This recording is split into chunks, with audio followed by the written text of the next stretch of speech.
Hi, this is the VIVO Y21S and I'll show you how to add or remove home screen widgets on this device.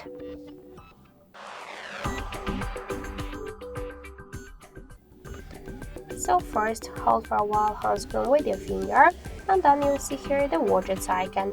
After that, you'll see here all of the available applications with widgets you could add. For example, let's add the calendar widget. Here we could see two different types of the widgets. For example, to add the calendar schedule, we should hold the widget and drag it to our home screen with the finger. If you want to move widget here on the screen or between the screens and to create, for example, the new screens, we should just hold it and drag it. To resize the widget, also hold it for a while, and after that you could make it bigger or smaller. As you can see, that's so simple. And if you want to remove it from the home screen, hold it and drag and tap the remove icon. So that's it. Thank you for watching, and if you like this video, leave thumbs up and subscribe our channel.